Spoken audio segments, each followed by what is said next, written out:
¿sirvió lo del acto del martes? Digamos, eso que pasó.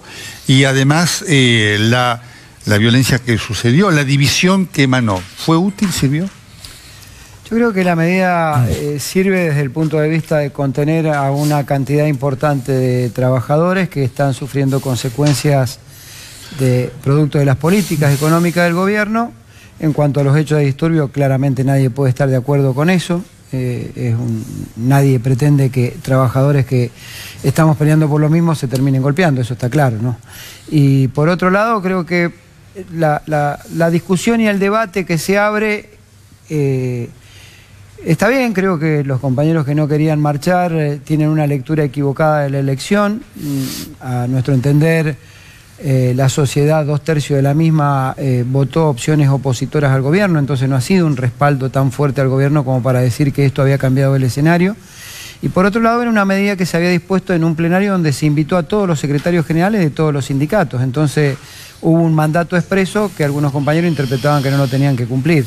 En términos generales creo que fue positivo porque logró concentrar y contener el reclamo de muchos sectores que se ven afectados por las medidas económicas. Es un gobierno que se caracteriza discursivamente por decir que apela al diálogo. El diálogo por excelencia en un sistema republicano es el Parlamento, y el Parlamento sancionó una ley antidespido que el gobierno vetó, o el presidente vetó. El diálogo por excelencia entre trabajadores y empresarios es la paritaria. En el caso de la asociación bancaria, el gobierno intervino tan fuerte que terminó querellando a los jueces que habían resuelto. Entonces, es medio como que el diálogo, en la medida que sea funcional al gobierno, es diálogo, y si no, no es diálogo, es imposición, y detrás de la imposición vienen los calificativos o la adjetivación de golpista, de que tiene tufillo a política.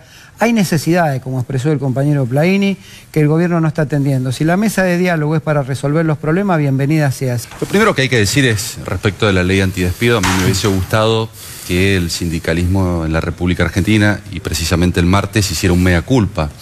Porque claro está, cuando uno ve que el país va a crecer al 3%, cuando uno ve que se han generado 180.000 puestos nuevos genuinos, cuando uno ve que todas las actividades este semestre han empezado a recuperarse y han crecido, con excepción de la minería, uno se da cuenta que la propuesta que planteaban el año pasado con una ley antidespido, lo único que iba a hacer era un obstáculo para la generación de empleo. Y aquí me quiero referir a una cuestión que es central. Hay una connotación política electoral clara.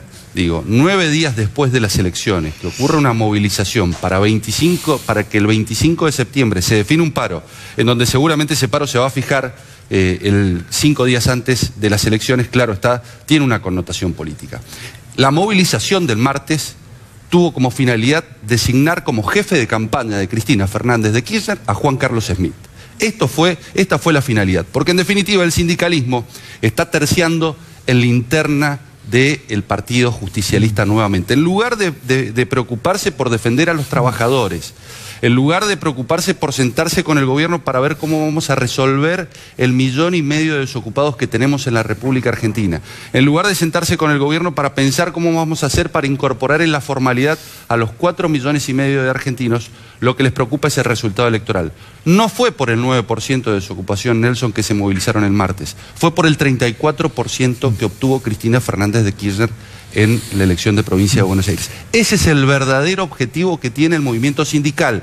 Y yo los invito a la reflexión, porque convocar un paro 5 días antes de la elección puede ser el cajón de Herminio para Cristina Fernández de Kirchner. ¿Ustedes lo aceptarían si hubiera, en este contexto, una nueva convocatoria? Usted habló de lo que pasó hasta ahora, que no le satisfizo. ¿Entiende que hay lugar? Creo que si hay agenda para resolver, nadie se niega al diálogo, pero permítame, previo a ello, expresar mi rechazo a lo que decía mi comprovinciano recién respecto al tema de si Cristina Fernández, no Cristina, como que pareciera que la gente es estúpida y la llevan a una marcha detrás de un engaño. La gente que estuvo ahí merece respeto porque tiene necesidades.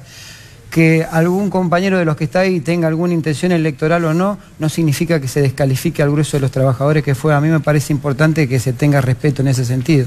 Y se lo digo desde una posición que fue uno de los sindicatos que más le paró al gobierno de Kirchner, el de la asociación bancaria. Entonces creo tener autoridad para decirlo y también para decirle que es un error pensar que el compañero Juan Carlos Smith es el jefe de campaña de Cristina Fernández de Kirchner. Con respecto al diálogo, creo que, vuelvo a decirlo, Una cosa es lo discursivo de este gobierno, otro realmente buscar diálogo para soluciones. Y le doy un ejemplo, la asociación bancaria.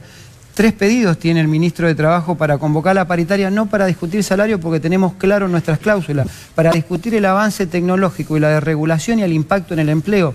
No nos convocaron ninguna de las 3 veces teniendo la obligación legal porque decía que en julio y en octubre nos tenían que convocar. Entonces, si tienen tanta ganas de dialogar, avísenle a los funcionarios que están encargados de eso, que cumplan su función y que cumplan las directivas que le emana el poder político. Nosotros le hemos ofrecido ese diálogo. Es más, terminamos de suscribir un acuerdo por fuera del Ministerio de Trabajo porque no estuvo presente con el JP Morgan, ni más ni menos. Con el JP Morgan, la asociación bancaria que ha generado 1.200 puestos de trabajo en la Argentina, nunca nos convocó al Ministerio de Trabajo. Lo firmamos por afuera. Vamos a hacer un seminario ahora con las cámaras empresarias para discutir el avance tecnológico y el impacto que va a tener por afuera del Ministerio de Trabajo. Si tienen tantas ganas de diálogo, díganle a los funcionarios de ustedes que se pongan las pilas y que lleven adelante ese diálogo y que cuando nos sentemos con soluciones. Petri. Sí, tenemos vocación al diálogo, lo tenemos por convicción y por necesidad. Por necesidad porque no tenemos, claro está, mayoría de las cámaras, y por convicción porque aún cuando gozamos de una circunstancial mayoría a la hora de aprobar una ley, no escatimamos esfuerzos, y Omar es testigo, a la hora de buscar consensos. Pensemos que leyes como la de reparación histórica, que actualmente está beneficiando a 1 millón de jubilados, que va a beneficiar a 2.400.000, en donde se han beneficiado y donde se han celebrado acuerdos con 600.000 jubilados, no se hubiese podido lograr si ese diálogo con la oposición no hubiese estado abierto. No podríamos haber ampliado en 1 millón la asignación universal por hijo, teniendo en cuenta el grave estado en el cual recibimos el Estado, con un 30% de pobreza, si en definitiva tampoco hubiésemos tenido el acompañamiento de la oposición. No hubiésemos logrado una ley de pymes, que actualmente está beneficiando a 60.000 pymes, con créditos de más de 63.000 millones de pesos. Pensemos que las pymes son trascendentales y estas medidas las terminan perjudicando. El 99% de las empresas en la República Argentina son pymes y le dan trabajo al 70% de la población. Cuando convocamos un paro, generamos pérdidas ese día por 15.000 millones de pesos que repercuten y perjudican a las pymes y en última instancia a quienes dicen el sindicalismo que representa, que es a los trabajadores. Tenemos que cambiar esa dinámica de confrontación. Yo también creo que hay que apostar al diálogo, pero un diálogo sincero. Pensemos que a Cristina Fernández de Kirchner, durante 5 años, Nelson, no le hicieron un solo paro. 5 años. Estuvieron sin hacerle un solo paro. Y en este gobierno ya se están planteando 2 paros en menos de 18 meses.